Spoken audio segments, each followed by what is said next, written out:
Good morning friends. તો આજે આપણે બીજી અસર ઇલેક્ટ્રોનની અસર માટે વાત કરીશું, અથવા ઇલેક્ટ્રોમેરિક ઇફેક્ટ પણ કહી શકાય છે. તો આ અસર શું છે? તો કે અસ્થાયી અસર છે. કયા સંયોજનોમાં જોવા મળે છે?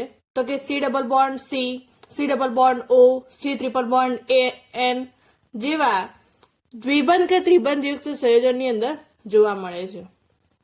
કે જે કાર્બનિક સંયોજનની અંદર દ્વિબંધ કે દ્વિબંધ આવેલા હશે અથવા સહસંયોજક બંધની નજીક અબંધકારક ઇલેક્ટ્રોન યુગ્મ ધરાવતો કોઈ પરમાણુ હાજર હોય ત્યારે આ પ્રકારની અસર જોવા મળી શકે છે. એક વખત ફરીથી કે દ્વિબંધ અથવા દ્વિબંધયુક્ત સંયોજનની અંદર જોવા મળે છે. હવે દ્વિબંધ અથવા દ્વિબંધયુક્ત સંયોજન ઉપર શું થશે? તો આ પ્રકારની અસર જોવા મળશે. તો કે અહીંયા આગળ આ પ્રકારના સંયોજનો ઉપર જ્યારે ધ્રુવીય પ્રક્રિયક આક્રમણ કરે, ધ્રુવીય પ્રક્રિયક એટલે કાં તો પોઝિટિવ વીજભાર ધરાવતો કાં તો નેગેટિવ વીજભાર ધરાવતો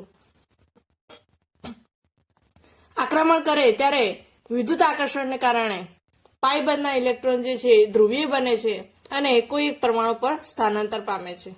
હવે આપણને અહીંયા આગળ ખ્યાલ છે કે અહીંયા સી ડબલ બોન્ડ સી છે. અહીંયા મેં એવું સંયોજન લીધું છે દ્વિબંધ અથવા ત્રિબંધયુક્ત. તો અહીંયા આપણને ખ્યાલ છે એક સિગ્મા બંધ છે અને એક પાઈ બંધ છે. હવે જે પાઈ બંધ જે છે તે નિર્બળ છે. તો કોઈ ધ્રુવીય પ્રક્રિયક આક્રમણ કરે, ધ્રુવીય પ્રક્રિયક એટલે કે કાં તો પોઝિટિવ ઓર નેગેટિવ વીજભાર ધરાવતો પ્રક્રિયક આક્રમણ કરે ત્યારે શું થશે? તો કે જ્યાં પાઈ બંધના ઇલેક્ટ્રોન જે છે, પાઈ બંધના ઇલેક્ટ્રોન તે ધ્રુવીય બને છે. એટલે કે પાઈ બંધના ઇલેક્ટ્રોન જે છે કોઈ એક પરમાણુ પર સ્થાનાંતર પામે છે. કોઈ એક પરમાણુ પર સ્થાનાંતર પામે એટલે કે આ જે બંધના ઇલેક્ટ્રોન છે એ આ પરમાણુ પર સ્થાનાંતર પામે છે. તો અહીંયા આગળ જ્યારે સ્થાનાંતર પામશે ત્યારે આના પર ઋણ વીજભાર આવશે અને અહીંયા આગળ પ્લસ વીજભાર આવશે. તો અહીંયા આગળ એવું કહી શકાય કે આ જે પાઈ બંધના ઇલેક્ટ્રોન જે છે કોઈ પણ કાર્બન પરમાણુ પર સ્થાનાંતર થવાને કારણે તે ધ્રુવીય બન્યા અને પરિણામે અહીંયા આગળ શું થશે? તો કે કાર્બન ઉપર ધન વીજભાર અને બીજા કાર્બન ઉપર ઋણ વીજભાર ઉત્પન્ન થશે. હવે આ જે છે પરિસ્થિતિ, હું આને આ રીતે પણ લખી શકું, CS2 પ્લસ અને CS2 માઇનસ. હવે જ્યારે ધ્રુવીય પ્રક્રિયક દૂર થાય ત્યારે શું થશે? તો ધ્રુવીય પ્રક્રિયક દૂર કરતા જે પરિસ્થિતિ હતી તે આપણને પાછી મળશે. એટલે કે જે CS2 ડબલ બોન્ડ CS2 દ્વિબંધ હતો તે આપણને પાછો મળશે. તો ધ્યાન રહે કે ઇલેક્ટ્રોનની અસર કોની અંદર જોવા મળે છે? તો કે દ્વિબંધ અથવા દ્વિબંધયુક્ત સંયોજનની અંદર.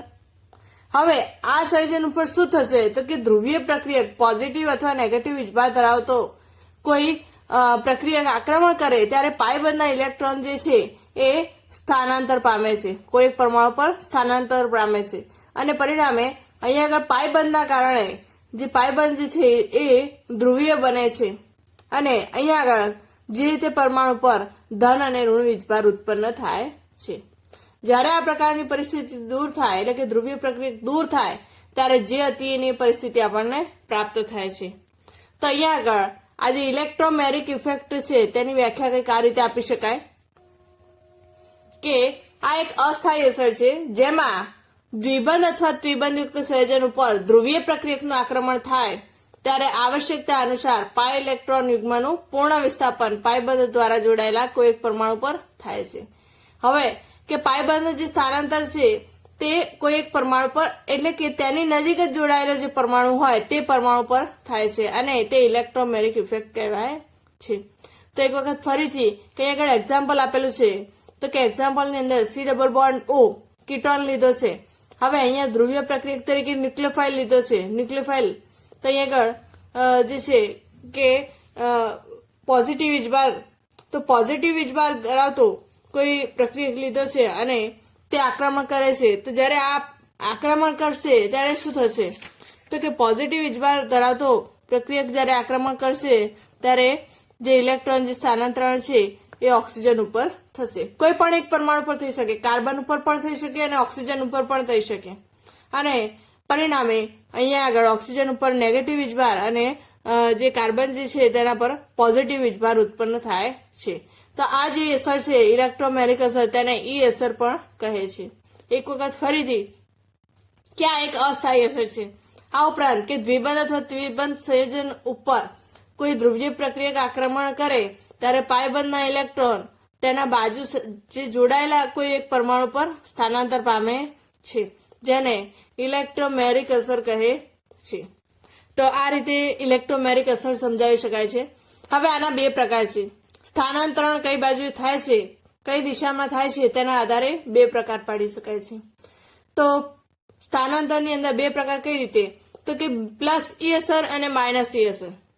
પ્લસ ઈ અસર અને માઇનસ ઈ અસર. તો પ્લસ ઈ અસર કોને કહી શકાશે, તો પ્લસ ઈ અસર તો શું કીધું છે કે ઇલેક્ટ્રોનનું સ્થાનાંતરણ આક્રમણકારી પ્રક્રિયક તરફ થાય. ઇલેક્ટ્રોનનું સ્થાનાંતરણ આક્રમણકારી પ્રક્રિયક તરફ થાય. એટલે કે અહીંયા આગળ હું H+ દાખલ કરું છું, કોઈ પોઝિટિવ વીજભાર તો ધ્રુવીય પ્રક્રિયક દાખલ કરું છું. જ્યારે આ દાખલ થશે ત્યારે શું થશે, તો જે ઇલેક્ટ્રોનનું સ્થાનાંતરણ થશે તેની દિશામાં જ થશે, આક્રમણકારી પ્રક્રિયક તરફ. જે બાજુથી આક્રમણકારી પ્રક્રિયક આક્રમણ કરે છે તે બાજુએ ઇલેક્ટ્રોનનું સ્થાનાંતરણ થાય છે. જ્યારે આ પ્રકારે થાય છે ત્યારે નેગેટિવ વીજભાર કોના પર આવશે, તો કે આના પર આવશે, અને પોઝિટિવ વીજભાર કોના પર આવશે, આના પર. પણ જે નેગેટિવ વીજભાર આવે છે તો ત્યાં આગળ ધ્રુવીય પ્રક્રિયક આક્રમણ કરી અને શું બનાવશે, બંધ બનાવશે. કારણ કે અહીંયા આગળ નેગેટિવ વીજભાર આવે છે તો ઓબ્વિયસલી પોઝિટિવ વીજભાર વાળો તેની સાથે જોડાઈ શકશે અને આ રીતે આપણને જે છે સંયોજન પ્રાપ્ત થશે. હવે કોઈ જે બીજું સંયોજન હશે નેગેટિવ વીજભાર ધરાવતું તે આક્રમણ કરશે અને પોતાની નિપજ આપશે. તો અહીંયા આગળ જ્યારે ઇલેક્ટ્રોનનું સ્થાનાંતરણ આક્રમણકારી પ્રક્રિયક તરફ થાય, ઇલેક્ટ્રોનનું સ્થાનાંતરણ આક્રમણકારી પ્રક્રિયક તરફ થાય તો પરિણામે તે કેવું કહેવાશે, પ્લસ ઈ અસર. હવે બીજું માઇનસ ઈ અસર કોને કહી શકાશે, તો અહીંયા આગળ માઇનસ ઈ અસર ઇલેક્ટ્રોનનું સ્થાનાંતર આક્રમણ પ્રક્રિયકની વિરુદ્ધ દિશામાં હોય. ઇલેક્ટ્રોનનું સ્થાનાંતરણ આક્રમણ પ્રક્રિયકની વિરુદ્ધ દિશામાં હોય. ધારો કે મેં આગળ Cn- દાખલ કર્યો છે. હવે જ્યારે Cn- દાખલ કરું છું ત્યારે તો મારી પોઝિશન આ જ છે, એ C ડબલ બોન્ડ કીટોન ઉપર દાખલ થશે. પણ અહીંયા આગળ થશે શું, તો અહીંયા જે C ડબલ બોન્ડ O છે તો અહીંયા ઇલેક્ટ્રોન જે છે આક્રમણકારીની દિશામાં નહીં સ્થાનાંતર કરે પણ તેની વિરુદ્ધ દિશામાં, આક્રમણકારી પ્રક્રિયા કરતા વિરુદ્ધ દિશામાં આક્રમણ કરશે. અને આક્રમણકારી પ્રક્રિયક વિરુદ્ધ દિશામાં અહીંયા આગળ આ પ્રકારે આવશે.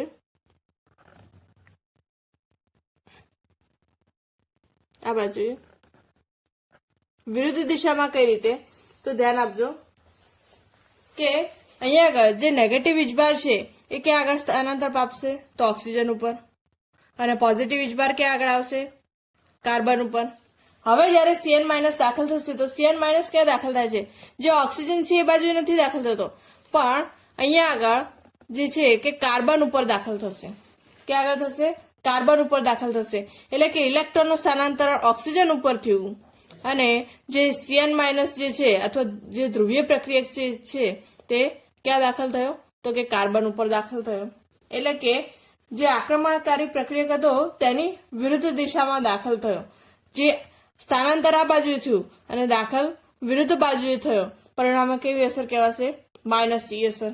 તો અહીંયા આગળ જે પ્લસ વીજભાર ઉત્પન્ન થયો ત્યાં આગળ Cn- જોડાઈ જશે અને પ્લસ વીજભાર નીકળી જશે. તો આ રીતે અહીંયા આગળ પ્લસ ઈ અસર અને માઇનસ ઈ અસર જોવા મળી શકે છે. હવે ઇલેક્ટ્રોમેરિક અસર કોને કહી શકાય, ઇલેક્ટ્રોમેરિક અસર અને પ્રેરક અસર જે છે આપણે આગળ પ્રેરક અસર માટે ચર્ચા કરીને આવ્યા છીએ.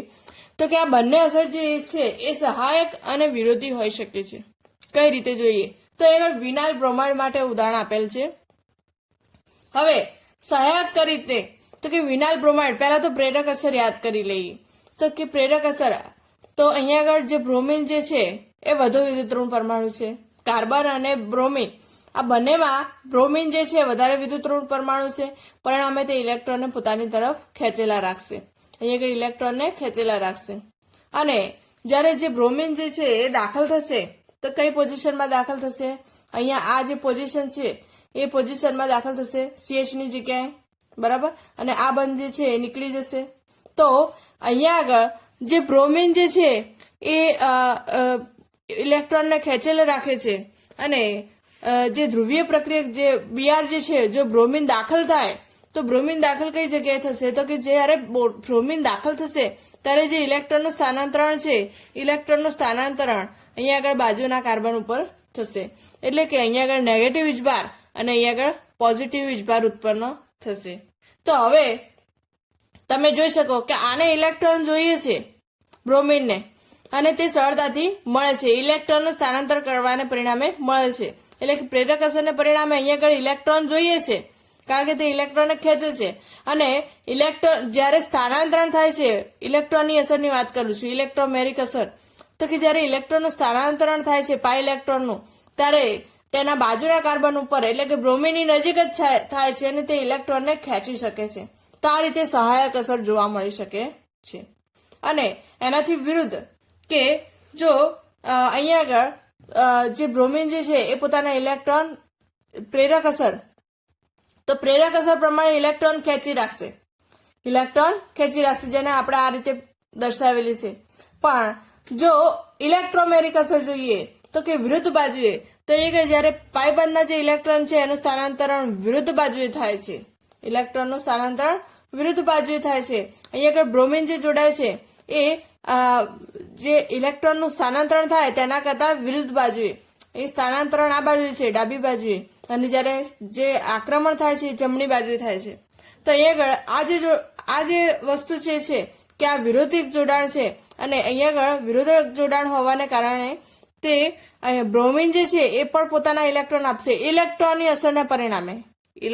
અસરને પરિણામે બ્રોમિન જે છે એ પોતાના ઇલેક્ટ્રોન આપશે, પરિણામે પ્લસ વીજભાર અહીંયા આવશે.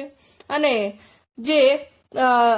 જે પાઇબંધના ઇલેક્ટ્રોન જે છે એ પણ ઇલેક્ટ્રોનનું સ્થાનાંતરણ બાજુના કાર્બન ઉપર કરશે એની વિરુદ્ધ બાજુએ, પરિણામે પ્રેરક અસર કરતા વિરુદ્ધ અસર બતાવે છે.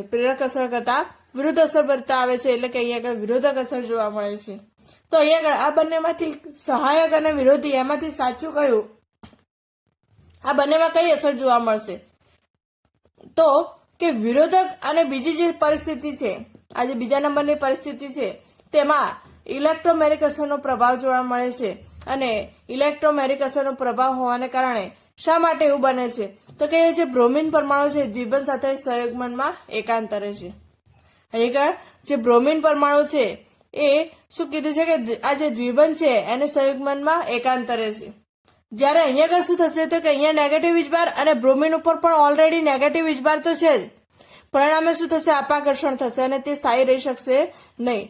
આ જ્યારે વિરોધક જે છે એ સ્થાયી જોડાણ પામી શકશે, કારણ કે અહીંયા પોઝિટિવ વીજભાર ઉત્પન્ન થાય છે, કારણ કે બ્રોમિને પોતાના ઇલેક્ટ્રોન આપે છે ઇલેક્ટ્રોમેરિક અસરના પરિણામે. અને જે CH2- જે ઉત્પન્ન થાય છે તેનાથી દ્વિબંધમાં એકાંતરે પ્રાપ્ત થાય છે. તો અહીંયા આગળ જે દ્વિબંધ જે છે એકાંતરે બ્રોમિનથી એકાંતરે હોવાથી જે અસર છે કે પ્રેરક અસર નહીં પણ ઇલેક્ટ્રોમેરિક અસર વધારે જોવા મળે છે. તો આ રીતે ઇલેક્ટ્રોમેરિક અસર અને પ્રેરક અસર બંનેમાંથી સહાયક અને વિરોધી હોઈ શકે છે, અને કોઈ પ્રભાવી પણ હોઈ શકે છે. મોટાભાગે ઇલેક્ટ્રોમેરિક અસર વધારે પ્રભાવી હોય છે. તો આ થઈ ઇલેક્ટ્રોમેરિક અસરની વાત. હવે એના પછી આગળ જોઈએ તો અહીંયા આગળ અનુનાદ અથવા રેઝોનન્સ. તો એ અનુનાદ અથવા રેઝોનન્સ અથવા મેઝોમેરિક ઇફેક્ટ કોને કહી શકાય? તો આપણને ખ્યાલ છે કે કોઈ પણ કાર્બનિક સંયોજન હોય એને સામાન્ય સૂત્ર દ્વારા દર્શાવવું હોય તો સામાન્ય સૂત્ર દ્વારા દર્શાવી શકીએ, અને તેની અંદર ઇલેક્ટ્રોન વિતરણ પણ દર્શાવી શકાય. હવે જે ઇલેક્ટ્રોન વિતરણ છે તે લુઈસ સ્ટ્રક્ચર દ્વારા પણ દર્શાવી શકાય અને બંધ દ્વારા પણ દર્શાવી શકીએ છીએ. તો અહીંયા આગળ મેં આ પ્રકારે CO2 અણુ માટે દર્શાવેલું છે. તો અહીંયા આગળ CO2 અણુ માટે તમે જોઈ શકો કે જે રચના છે, જે સૂત્ર દર્શાવેલું છે, તો કે અહીંયા આગળ C++ O અને C++ O આ પ્રકારે દર્શાવી છે. ત્યારબાદ આ એક સંરચના છે. ત્યારબાદ કોઈ એક પરિસ્થિતિ એવી આવે છે કે જ્યારે આ જે બંને ઇલેક્ટ્રોન જે છે અહીંયા આગળ સ્થાનાંતર પામશે, આ જે બંને ઇલેક્ટ્રોન જે છે અહીં આગળ સ્થાનાંતર પામશે અને કોઈ એક સ્થાને કાં તો આ ઓક્સિજન ઉપર કાં તો આ ઓક્સિજન ઉપર સ્થાનાંતર પામશે અને જો આ ઓક્સિજન ઉપર સ્થાનાંતર પામે તો અહીંયા નેગેટિવ વીજભાર આવશે અને કાર્બન ઉપર પોઝિટિવ વીજભાર આવશે. તો અહીંયા આગળ સ્થાનાંતર પામે છે તો દ્વિબંધ દર્શાવે છે નેગેટિવ વીજભાર અને અહીંયા બીજા પર પોઝિટિવ વીજભાર. એ જ પ્રકારે અહીંયા આગળ કોઈ આ બાજુ સ્થાનાંતર પામે છે તો અહીંયા નેગેટિવ વીજભાર અને અહીંયા પોઝિટિવ વીજભાર ઉત્પન્ન થાય છે. તો અહીંયા આગળ આ જે સંરચનાઓ પ્રાપ્ત થઈ આ જે સંરચનાઓ પ્રાપ્ત થાય છે તો આની અંદર કીધું છે કે આ જે સંરચનાઓ છે એમાં કોઈ એક સંરચના CO2 ના બધા ગુણધર્મો સમજાવી શકતી નથી. ધારો કે અહીંયા આગળ જે છે કે આ જે સિંગલ બોન્ડ હોય તો તેની અંદર જે મેલ્ટિંગ પોઈન્ટ હોય તે મેલ્ટિંગ પોઈન્ટ જે છે કે એનું ઓછું હોઈ શકે, પણ જો દ્વિબંધ હોય તો એને તોડવા માટે મેલ્ટિંગ પોઈન્ટ વધારે હોઈ શકે.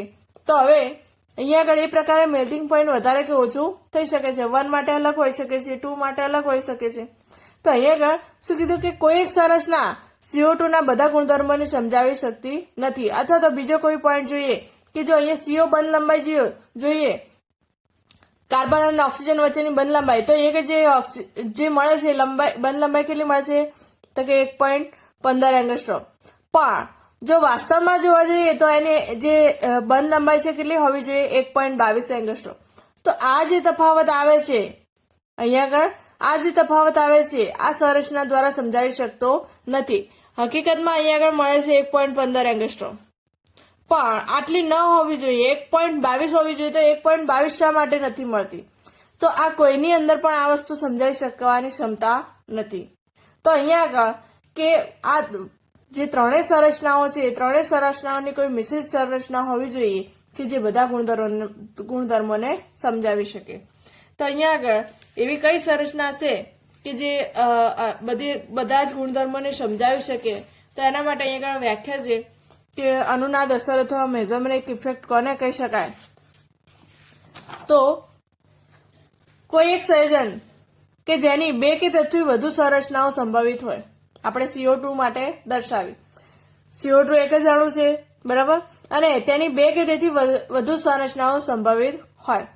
તો એમાં કોઈ પણ એક સંરચના તે સંયોજનના ગુણોને સંપૂર્ણ સમજાવવામાં અસમર્થ હોય છે. હું સંરચના 1 લઉં તો તેના ગુણધર્મો સમજાવી શકતી નથી. તો હવે શું કરવું? તો કોઈ એક એવી વાસ્તવિક સંરચના બનાવી કે તે સંયોજનની વાસ્તવિક આણ્વિક સંરચનાને નિરૂપણ કરવામાં પોતાનો ફાળો આપે.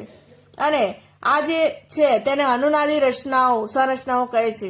અને કાર્બનિક સંયોજનમાં આ જે ગુણધર્મ જોવા મળે તેને અનુનાદ અથવા મેઝોમેરિક અસર કહે છે. એક વખત ફરીથી કે કોઈ એક સંયોજન હોય, આની અંદર જોઈએ કે કોઈ એક સંયોજન CO2 અને આની અંદર 2 કે તેથી વધુ સંરચનાઓ સંભવિત છે.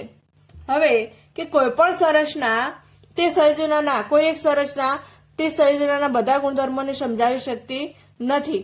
તો હવે શું કરવું? તો કે કોઈ એક એવી વાસ્તવિક સંરચના બનાવી કે તે વાસ્તવિક આણ્વિક સંરચનાને નિરૂપણ કરવામાં પોતાનો ફાળો આપે. અને આ પ્રકારની જે સંરચના છે તેને અનુનાદી સંરચના કહી શકાય છે. અને આ પ્રકારની જે અસર છે તેને અનુનાદ અસર અથવા મેઝોમેરિક અસર કહી શકાય છે. હવે આ પ્રકારની જે વાસ્તવિક આણ્વિક સંરચના છે કે જે બધા ગુણધર્મોને સમજાવી શકે તે તો અહીંયા આગળ જે કાગળના સમતલ પર અહીંયા આગળ બનાવવું મુશ્કેલ છે. પણ અહીં આગળ કેક્યુલે નામના વૈજ્ઞાનિકે બેન્ઝીનની સંભવિત સંરચનાઓ અહીં આગળ દર્શાવેલી છે કે આ પ્રકારની સંરચના હોઈ શકે કે જેમાં દ્વિબંધ જે છે એકાંતરે છે અને તેમની પરિસ્થિતિ ઓલ્ટરનેટિવ બદલાતી રહેતી હોય છે. તો અહીંયા આગળ આ પ્રકારે આ અનુનાદી સંરચના બેન્ઝીન માટે પ્રાપ્ત થાય છે જે કેક્યુલેએ આપી છે. તો અહીંયા આગળ એ સિવાય કે અનુનાદનો નિયમ કે ક્યારે અનુનાદ ઉત્પન્ન થઈ શકે, ક્યારે આ પ્રકારની અસર જોવા મળી શકે? તો કે અનુનાદમાં પાઈ ઇલેક્ટ્રોનના સ્થાનાંતરને કારણે અનુનાદી સંરચના ઉદ્ભવી શકે છે. પાઈ ઇલેક્ટ્રોનના સ્થાનાંતરને પરિણામે અનુનાદી સંરચના ઉદ્ભવી શકે છે. હવે પાઈ ઇલેક્ટ્રોનનું સ્થાનાંતરણ કઈ રીતે થશે? તો કે અહીંયા આગળ સાયક્લોપ્રોપેન કેટાયન જોયો છે. સાયક્લોપ્રોપેન કેટાયન, તો કે સાયક્લોપ્રોપેન કેટાયન પ્રોપેન કેટાયન. હવે આની અંદર પાઈ ઇલેક્ટ્રોનનું સ્થાનાંતરણ થશે તો પરિણામે કઈ રીતે સ્થાનાંતર થશે કે પાઈ ઇલેક્ટ્રોન સૌપ્રથમ તો ગતિશીલ છે, આ ઉપરાંત દ્વિબંધના જે છે તે નિર્બળ છે અને અહીંયા આગળ કે પોઝિટિવ વીજભાર છે તો આ ઇલેક્ટ્રોન જે છે એ આ બાજુ ખેંચાઈને આવશે, બાજુના બંધ ઉપર જે પોઝિટિવ વીજભાર છે તેની સાથે આકર્ષણ પામશે અને અહીંયા આગળ આવશે. પરિણામે અહીંયા આગળથી ઇલેક્ટ્રોન નીકળતા હોવાથી પ્લસ વીજભાર આ બાજુ આવશે, જ્યાંથી ઇલેક્ટ્રોન નીકળે ત્યાં આગળ પોઝિટિવ વીજભાર આવશે. ફરીથી એ જ પ્રકારે કે આ જે પોઝિટિવ વીજભાર છે તેને કોણ આકર્ષશે? તો આ ઇલેક્ટ્રોન જે છે તેને આકર્ષશે, પરિણામે અહીંયા બંધ બનાવશે અને જ્યાંથી ઇલેક્ટ્રોન નીકળે છે અહીંયાથી ઇલેક્ટ્રોન નીકળે છે તો પોઝિટિવ વીજભાર ક્યાં આવશે? અહીંયા ઉપર આવશે. હવે ફરીથી કે આગળ વિચારીએ તો ફરીથી આગળ કે અહીંયા આગળ બંધના ઇલેક્ટ્રોન બનાવશે, સોરી જે પ્લસ વીજભાર છે તો કે અહીંયા આગળ પોતાના ઇલેક્ટ્રોન આપશે, બરાબર. આ પોતાના ઇલેક્ટ્રોન અહીંયા આપશે તો પોઝિટિવ વીજભાર ક્યાં આવશે? અહીંયા નીચે. તો આની આ જ પરિસ્થિતિ પ્રાપ્ત થશે. તો આ પ્રકારે પાઈ ઇલેક્ટ્રોનના સ્થાનાંતરને પરિણામે અનુનાદી સંરચનાઓ ઉદ્ભવી શકે છે. તો આ અનુનાદી સંરચનાઓ છે. અને હવે આની કોઈ વાસ્તવિક સંરચના બતાવવી હોય તો આ પ્રકારે બતાવી શકાય કે અહીંયા જે પોઝિટિવ વીજભાર છે એનું જે સ્થાનાંતરણ થતું રહે છે તો તેને અનુનાદી સંકર સંરચના કહેવામાં આવે છે. તો આ પહેલો નિયમ. ત્યારબાદ બીજો નિયમ કે જ્યારે અનુનાદી સંરચનાઓ હોય તો કે યુગ્મિત ઇલેક્ટ્રોનની સંખ્યા સમાન હશે. અહીંયા અનુનાદી સંરચનામાં યુગ્મિત ઇલેક્ટ્રોનની સંખ્યા સમાન હોય એટલે કે હજુ પણ જો ખબર ના પડી હોય તો કે અહીંયા જો કોઈ અણુ લેવામાં આવે તો એની અંદર કે કોઈ પણ પ્રકારનો બંધ તૂટતો નથી, ફક્ત ઇલેક્ટ્રોન યુગ્મની સ્થિતિ બદલાય છે. કઈ રીતે જોઈએ તો કે ઇથિલિન અણુ માટે જ્યારે અહીંયા અણુનાદ અસર જોવા મળશે ત્યારે શું થશે તો કે આ જે પાઈ ઇલેક્ટ્રોન છે તેનું સ્થાનાંતરણ કોઈ એક જગ્યાએ થશે, કાં તો આ બાજુ થશે કાં તો બીજા કાર્બન ઉપર થશે અને પરિણામે અહીંયા આગળ નેગેટિવ વીજભાર અને અહીંયા પોઝિટિવ વીજભાર ઉત્પન્ન થશે એટલે કે એક પ્રકારની અનુનાદી સંરચના ઉત્પન્ન થશે. પણ જો આપણે એવું વિચારીએ કે જો અહીંયા આગળથી બંધ તૂટે એટલે કે બંધ તૂટે અને એક કાર્બન આના ઉપર અને એક ઇલેક્ટ્રોન આ કાર્બન ઉપર અને બીજો ઇલેક્ટ્રોન બીજા કાર્બન ઉપર સ્થાનાંતર પામે તો કે આ પ્રકારની અનુનાદી સંરચના હોઈ શકે નહીં. આ પ્રકારની કોઈ અનુનાદી સંરચના હોઈ શકે નહીં, કારણ કે અહીંયા આગળ જે છે કે આ ઇલેક્ટ્રોન પ્રાપ્ત કરે છે તો કેવી રીતે? તો કે બંધ તૂટીને પ્રાપ્ત થાય છે. હવે આ બંધ તૂટીને પ્રાપ્ત થતી હોય તો તે અનુનાદી સંરચના ગણાશે નહીં. બદલાતી હોય અહીંયા જે દ્વિબંધ છે તો દ્વિબંધના સ્થાને કાર્બન ઉપર તે ઇલેક્ટ્રોન આવી ગયા તો કે ઇલેક્ટ્રોન યુગ્મની સ્થિતિ જ બદલાય છે એટલે કે અહીંયા યુગ્મિત ઇલેક્ટ્રોનની સંખ્યા સમાન રહે છે.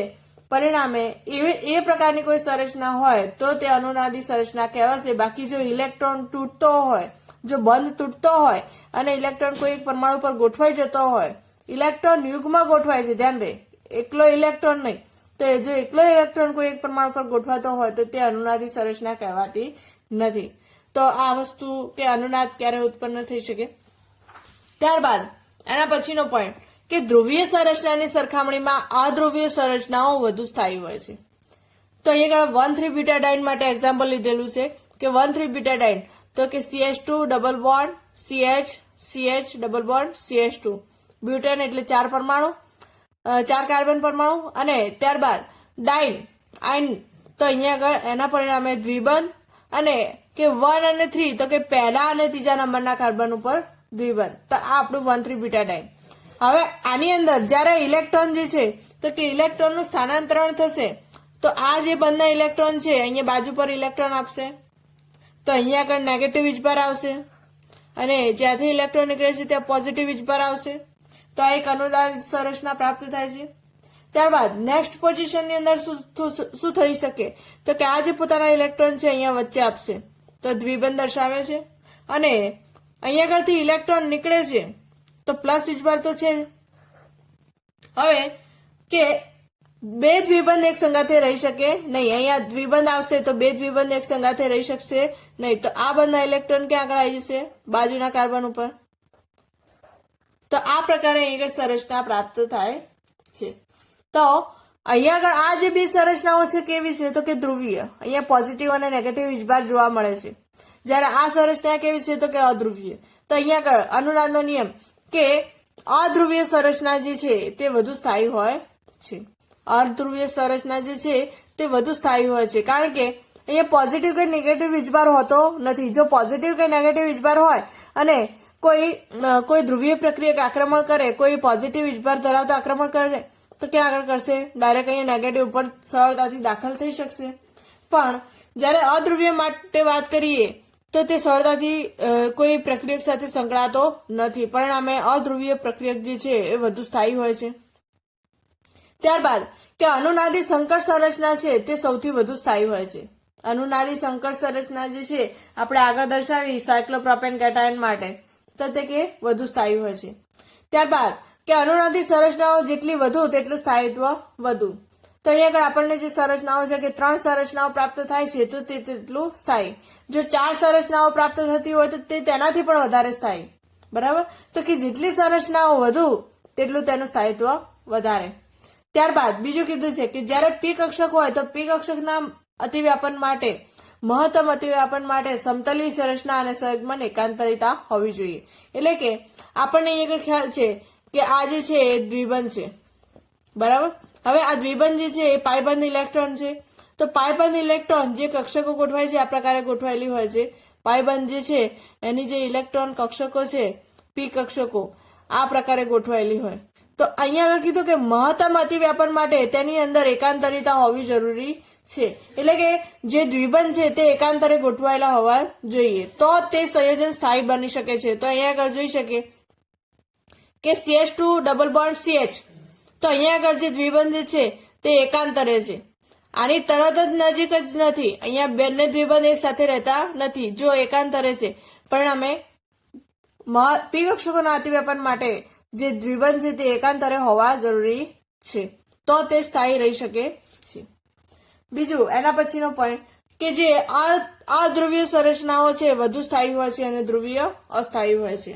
તો અહીંયા આગળ જોઈએ કે એક્ઝામ્પલ આપેલું છે તો કાર્બોક્સિલિક એસિડ. તો આની અંદર કે સૌપ્રથમ સંરચના કઈ રીતે પ્રાપ્ત થાય છે તો કે અહીંયા આગળ આ જે બંને ઇલેક્ટ્રોન છે બાજુમાં ઓક્સિજન ઉપર સ્થાનાંતર પામશે. પરિણામે નેગેટિવ વીજભાર આવશે. અને ત્યારબાદ કે અહીંયા આગળથી ઇલેક્ટ્રોન નીકળી જાય છે તો આ પોતાના ઇલેક્ટ્રોન અહીં આગળ આપશે ઓક્સિજન અને પરિણામે પોઝિટિવ વીજભાર અહીંયા દ્વિબંધ બની જશે. પણ અહીંયા દ્વિબંધ બની જશે, ઇલેક્ટ્રોનનું સ્થાનાંતર થશે પણ અહીંયા પોઝિટિવ વીજભાર આવશે. બરાબર? તો આ જે છે કે આ ધ્રુવીય સંરચના છે અને આ અધ્રુવીય છે. તો કે અધ્રુવીય સંરચના છે તે વધુ સ્થાયી હોય છે કારણ કે તે સરળતાથી ધ્રુવીય પ્રક્રિયક જે છે સરળતાથી દાખલ થઈ શકશો નથી. ત્યારબાદ કઈ વધુ સ્થાયી સંરચના હશે તો કે અહીંયા આગળ કીધું છે કે જો ભિન્ન વિદ્યુતઋણતા ધરાવતા પરમાણુ હાજર હોય. જો ભિન્ન વિદ્યુતઋણતા ધરાવતા પરમાણુ હાજર હોય તો કે જે વધુ વિદ્યુતઋણ પરમાણુ હોય તે ઋણ વીજભાર હાજર હોય તે અનુનાદી સંરચના વધુ સ્થાયી હશે. શું કીધું ધ્યાન આપજો કે અહીંયા આગળ આ એક્ઝામ્પલ લઈએ છીએ કીટોન માટે. તો કે આની અંદર C ડબલ બોન્ડ O. તો કે અહીંયા આગળ આ બંનેની અંદર વધુ વિદ્યુતઋણ પરમાણુ કયો છે તો કે ઓક્સિજન. કયો છે? ઓક્સિજન. તો કે જ્યારે ઇલેક્ટ્રોનનું સ્થાનાંતર થશે ત્યારે કોના પર થશે તો કે વધુ વિદ્યુતઋણ પરમાણુ પર હાજર હોય ત્યાં આગળ ઇલેક્ટ્રોનનું સ્થાનાંતરણ થશે. તો આ પ્રકારે દર્શાવીએ અહીંયા આગળ સ્થાનાંતર થાય છે તો નેગેટિવ વીજભાર અહીંયા આગળ આવશે અને પોઝિટિવ વીજભાર અહીંયા આવશે. અને બીજી એક પરિસ્થિતિ એવી પણ વિચારી શકાય કે ઇલેક્ટ્રોનનું સ્થાનાંતરણ આ બાજુ ન થતા કાર્બન ઉપર થાય છે. જો કાર્બન ઉપર થતું હોય તો નેગેટિવ વીજભાર આ પ્રકારે અને પોઝિટિવ વીજભાર ઓક્સિજન ઉપર.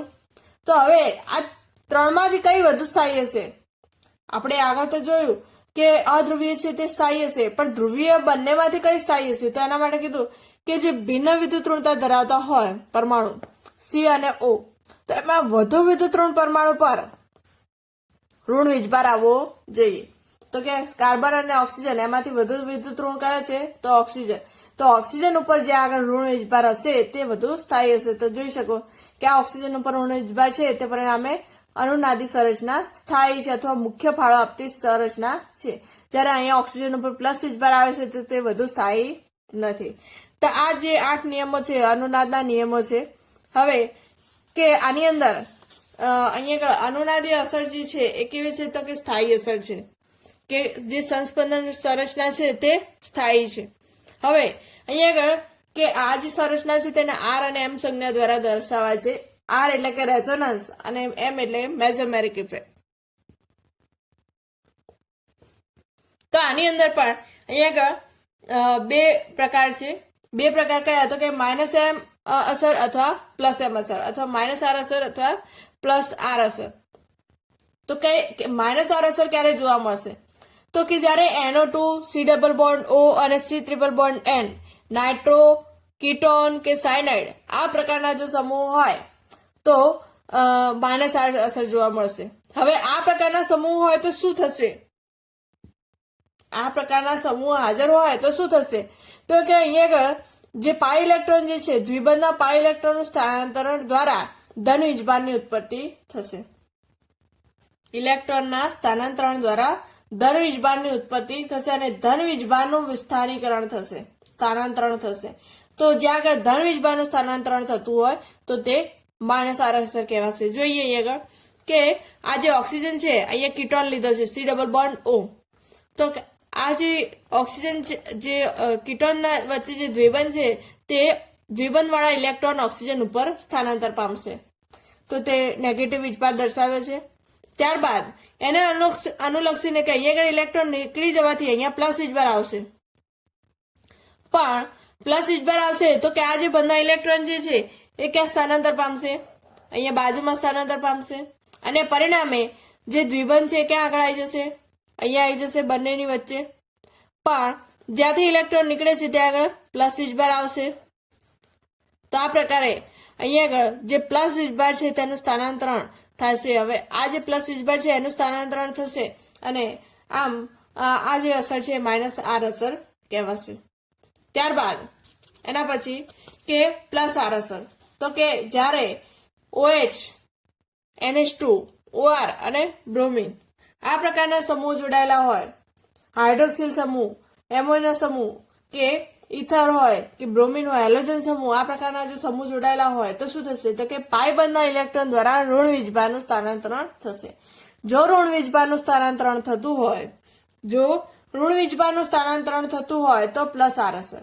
તો અહીંયા જોઈએ કે વિનાઇલ ક્લોરાઇડનું એક્ઝામ્પલ લીધું છે. તો કે આની અંદર આપણને ખબર છે કે અબંધકારક ઇલેક્ટ્રોન યુગ્મ છે. તો અબંધકારક ઇલેક્ટ્રોન યુગ્મ છે તો તે પોતાના ઇલેક્ટ્રોન આપશે, પરિણામે દ્વિબંધ અહીંયા બનશે, દર્શાવે છે. ત્યારબાદ જ્યારે ઇલેક્ટ્રોન આપે છે ત્યારે આના પર તો પોઝિટિવ વીજભાર ઉત્પન્ન થઈ જાય છે. પણ જ્યારે અહીંયા દ્વિબંધ બનાવે ત્યારે બે દ્વિબંધ એક સંગાથે રહેશે નહીં. તો પરિણામે શું થશે? તો કે આ બંને ઇલેક્ટ્રોન કાર્બન ઉપર સ્થાનાંતર થઈ જશે અને નેગેટિવ વીજભાર કાર્બન ઉપર આવશે. તો અહીંયા જે ઉત્પન્ન થયો કે ઋણ વીજભાર ઉત્પન્ન થાય છે અને આ જે Cl સમૂહ છે અથવા હેલોજન સમૂહ છે એના કારણે ઋણ વીજભાર ઉત્પન્ન થાય છે અને ઋણ વીજભારનું સ્થાનાંતરણ થશે. તો કે માઇનસ આર અસર કોને કહી શકાશે? તો કે ધન વીજભાર જે પાયબંધ દ્વારા સ્થાનાંતરિત થાય અને પ્લસ આર અસર કોને કહી શકાશે? તો કે ઋણ વીજભાર પાયબંધ દ્વારા સ્થાનાંતરિત થાય. હવે હજુ પણ વધારે ક્લિયર કરીએ કેટલાક એક્ઝામ્પલ દ્વારા. તો અહીંયા આગળ નાઇટ્રોબેન્ઝીનનું એક્ઝામ્પલ લીધેલું છે. નાઇટ્રોબેન્ઝીન. તો અહીંયા આગળ નાઇટ્રોબેન્ઝીનની અંદર શું થશે? તો કે નાઇટ્રોબેન્ઝીન છે તો કે સૌપ્રથમ ઉપર NO2 સમૂહ ગોઠવાયેલો છે. હવે NO2 સમૂહ છે તો કે એમાં આપણને ખ્યાલ છે કે એક જે છે દ્વિબંધ દ્વારા ઓક્સિજન જોડાયેલો છે અને એક સિંગલ બોન્ડ દ્વારા. તો અહીંયા આગળ સૌથી પહેલા આ તમારે જોવાનું છે કે અહીંયા આગળ ધન વીજભારનું ઉત્પત્તિ થાય છે કે ઋણ વીજભારની. તો એ આપણે ખાસ ધ્યાનમાં રાખવાનું છે. આપણે આગળ જોઈને આવ્યા કે NO2 સમૂહ હોય તો શું થશે કે ધન વીજભારની ઉત્પત્તિ. તો ધન વીજભારની ઉત્પત્તિ કયા પ્રકારે થઈ શકે? તો અહીંયા આગળ આ જે ઓક્સિજનના જે ઇલેક્ટ્રોન છે ઉપરની બાજુ જશે અને ઓક્સિજન ઉપર ઋણ વીજભાર આવશે. હવે અહીંયાથી ઇલેક્ટ્રોન નીકળે છે, પ્લસ વીજભાર આવી ગયો. પ્લસ વીજભાર આવશે ત્યારે શું થશે? તો આ જે બધા ઇલેક્ટ્રોન જે છે બેન્ઝીનના વલયના તે આગળ બંધ બનાવશે અને અહીંયા આગળથી ઇલેક્ટ્રોન નીકળે છે, પરિણામે પ્લસ વીજભાર ક્યાં દર્શાવ્યો? બેન્ઝીન વલય ઉપર. હવે આ પ્રકારે જે છે જે બીજા જે દ્વિબંધ છે તેનું સ્થાનાંતરણ થશે. તો અહીંયા આગળ જોયું કે પ્લસ વીજભારની સૌપ્રથમ ઉત્પત્તિ થઈ કોના કારણે? NO2 સમૂહના કારણે. હવે આ પ્લસ વીજભારનું સ્થાનાંતરણ થશે. તો અહીંયા આગળ જોઈએ કઈ રીતે? તો કે એક ઇલેક્ટ્રોન વપરાઈ ગયો, 3 દ્વિબંધ હતા તો એમાંથી એક દ્વિબંધ વપરાઈ ગયો. હવે આ બીજા દ્વિબંધનો વારો, તો એ પોતાના ઇલેક્ટ્રોન આપશે અને અહીંયા આગળ બાજુમાં બંધ બનાવશે. કેમ ઇલેક્ટ્રોન જાય છે? તો કે પોઝિટિવ ને જે ઇલેક્ટ્રોનની જે ઘટ છે તેને પૂર્ણ કરવા, તો અહીં આગળ બંધ દર્શાવી દીધો. પણ જ્યાંથી ઇલેક્ટ્રોન નીકળે છે ત્યાં આગળ પોઝિટિવ વીજભાર, અને જે બીજો જે દ્વિબંધ હતો તે એમનો એમ જ. હવે એના પછી શું થશે, તો ફરીથી હવે આ જે ત્રીજો દ્વિબંધ છે એનો વારો આવશે, તે પોતાના ઇલેક્ટ્રોન આપશે. પરિણામે જે દ્વિબંધ છે અહીંયા આગળ બનશે, દર્શાવે છે. અને પોઝિટિવ વીજભાર, જે અહીંયાથી ઇલેક્ટ્રોન નીકળે છે પરિણામે પોઝિટિવ વીજભાર, તો પોઝિટિવ વીજભાર દર્શાવી દીધો. અને ત્યારબાદ કે આ પોઝિટિવ વીજભાર દર્શાવ્યો. હવે જે બીજો જે દ્વિબંધ છે કે પહેલા જે હતો એમને એમ જ. આના પછી હવે કોનો વારો આવશે, તો કે આ જે બાર હતા તે ઇલેક્ટ્રોન પોતાના ઇલેક્ટ્રોન આપશે. જ્યારે ઇલેક્ટ્રોન આપશે ત્યારે અહીંયા આગળ દ્વિબંધ બની જશે. પણ અહીંયા પોઝિટિવ વીજભાર છે, તો પોઝિટિવ વીજભાર અહીંયા નાઇટ્રોજન ઉપર સ્થાયી રહેશે નહીં, પણ તરત જ આ જે ઓક્સિજન છે અહીંયા પોઝિટિવ વીજભાર આવશે, પોઝિટિવ સ્થાયી રહેશે નહીં, આ ઓક્સિજન છે પોતાના ઇલેક્ટ્રોન અહીંયા આપી દેશે, પરિણામે દ્વિબંધ બની જશે. તો જે હતી એ પરિસ્થિતિ આપણને પ્રાપ્ત થશે અને દ્વિબંધની એકાંતરિતા બદલાઈ જશે. તો એ આગળ સૌપ્રથમ કે NO2 સમૂહના કારણે પોઝિટિવ વીજભાર ઉત્પન્ન થયો અને પોઝિટિવ વીજભારનું સ્થાનાંતરણ થયું. તો આ જે અસર છે કેવી કહેવાશે, -R અસર. ત્યારબાદ એના પછી ક્લોરોબેન્ઝીન. તો ક્લોરોબેન્ઝીનની અંદર શું થશે, તો ક્લોરોબેન્ઝીનની અંદર કે સૌપ્રથમ ઋણ વીજભાર ઉત્પન્ન થશે. ઋણ વીજભાર કઈ રીતે, તો કે આપણને ખબર છે કે બેન્ઝીન ઉપર હેલોજન ગોઠવાયેલો છે અને હેલોજન ઉપર અબંધકારક ઇલેક્ટ્રોન યુગ્મ રહેલા છે, તો અબંધકારક ઇલેક્ટ્રોન યુગ્મ પોતાના ઇલેક્ટ્રોન આપશે. તો અહીં આગળ અબંધકારક ઇલેક્ટ્રોન યુગ્મ પોતાના ઇલેક્ટ્રોન આપે છે, પરિણામે દ્વિબંધ અહીંયા બનશે, જો દર્શાવી દીધો. હવે જો અહીંયા આગળ દ્વિબંધ બને તો આ બે દ્વિબંધ એક સંગાથે રહી શકશે નહીં. જો બે દ્વિબંધ એક સંગાથે નહીં રહી શકે તો શું થશે, આ બંને ઇલેક્ટ્રોન અહીંયા બહાર આવી જશે અને નેગેટિવ વીજભાર તરીકે બહાર રહેશે. બરાબર. હવે જે 3 દ્વિબંધ હતા એમાંથી એક દ્વિબંધ બહાર નીકળ્યો, તો એના સિવાયનો જે બીજો દ્વિબંધ છે તો એ કે ભાઈ હું શું કરવા અંદર રહું, હું પણ બહાર નીકળીશ. તે કઈ રીતે બહાર આવશે, તો અહીંયા આગળ આ જે છે કે આ જે બંને ઇલેક્ટ્રોન છે અહીંયા આગળ અંદર દાખલ થશે. જે દ્વિબંધ જે છે આ બહાર, આ જે પહેલો જે દ્વિબંધ હતો તે ઇલેક્ટ્રોન બહાર નીકળી ગયા. હવે કે આ જે દ્વિબંધના ઇલેક્ટ્રોન છે ક્યાં આગળ દાખલ થશે, અંદર દર્શાવી દીધા. પહેલી વખત બહાર આવ્યા, ત્યારબાદ બાજુમાં તરત જ દાખલ થઈ જશે અને તે દર્શાવેલા છે. અને જે બંને દ્વિબંધ એક સંગાથે રહે નહીં, પરિણામે આ જે બંને ઇલેક્ટ્રોન છે ક્યાં આગળ આવી જશે, અહીં આગળ નીચે આવી જશે. આ જે બંને ઇલેક્ટ્રોન છે એ ક્યાં આગળ આવી જશે, અહીંયા નીચેની બહારની બાજુ આવી જશે, વલયની બહારની બાજુએ. તો અહીંયા દર્શાવ્યું. હવે આ જે બહાર નીકળ્યા હતા એ પાછા અંદર આવશે, અહીંયા આગળ અંદર આવશે અને પરિણામે આ બંને ઇલેક્ટ્રોન જે છે અહીંયા આગળ દાખલ થઈ જશે, કારણ કે બંને દ્વિબંધ એક સંગાથે રહે. તો અહીંયા આગળ આ નેગેટિવ વીજભાર અહીંયા આથી દ્વિબંધ અહીંયા દર્શાવીશું અને આ બંને ઇલેક્ટ્રોન બહાર નીકળવાથી ઋણ વીજભાર અહીંયા ઉપર દર્શાવીશું. ત્યારબાદ હવે ફરીથી કે આ દ્વિબંધ જે ત્રીજા નંબરનો દ્વિબંધ છે તે કે ભાઈ હું બહાર વધારે રહું નહીં, તો એ પણ અંદર આવશે. તો અહીંયા અંદર આવી ગયો, તો એ અંદર દર્શાવી દીધો. અને જ્યારે આ પ્રકારે અંદર દર્શાવીશું ત્યારે શું થશે, તો કે બે દ્વિબંધ એક સંગાથે આવશે, તો એ પોસિબલ નથી. તો આ બંને ઇલેક્ટ્રોન ક્યાં જતા રહેશે, ઉપર જતા રહેશે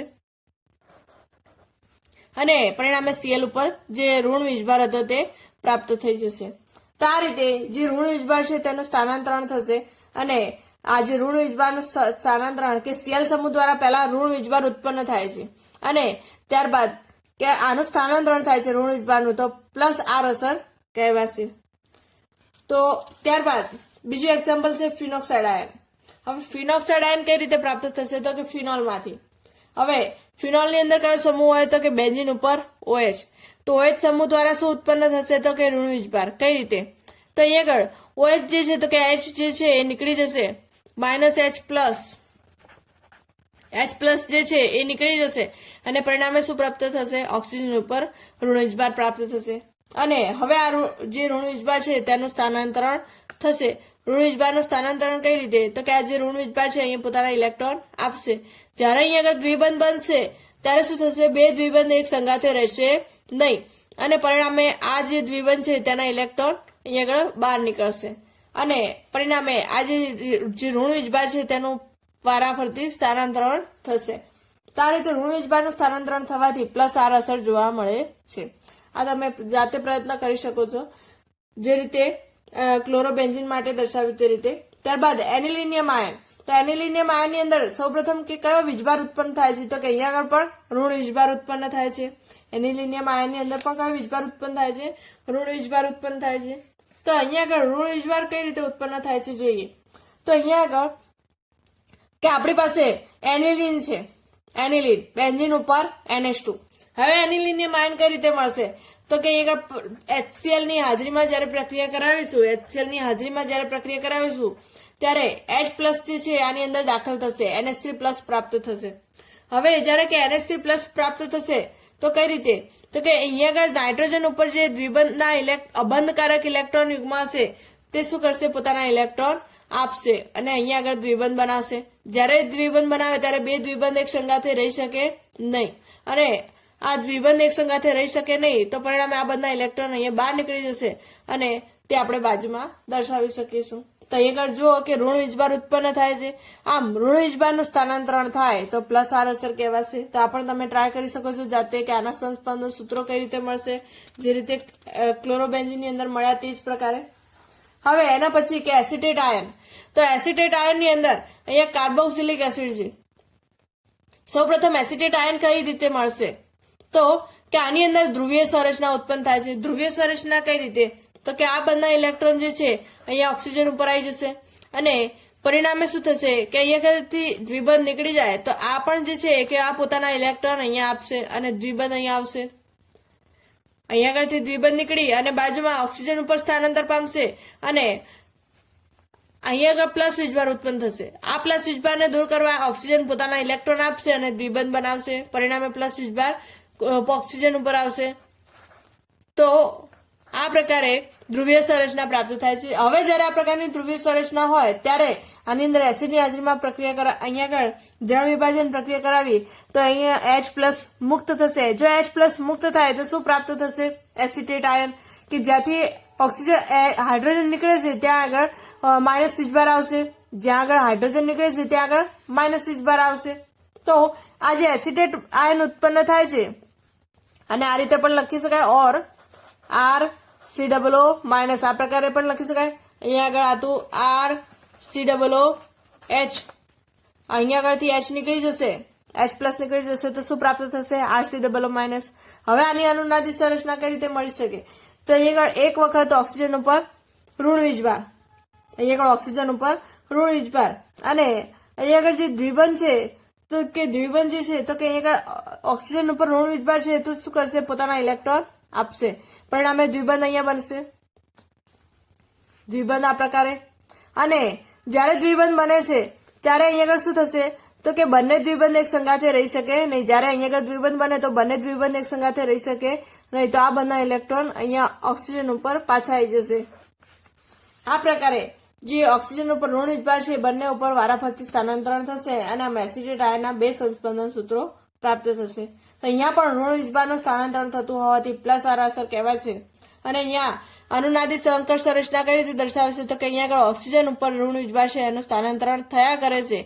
તો અહીંયા ડોટેડ લાઇન દ્વારા દર્શાવેલું છે. તો આ પ્રકારે અનુનાદી સંકર સંરચના પ્રાપ્ત થઈ શકે છે. તો આટલે સુધી રાખીએ છીએ. થેન્ક યુ મિત્રો.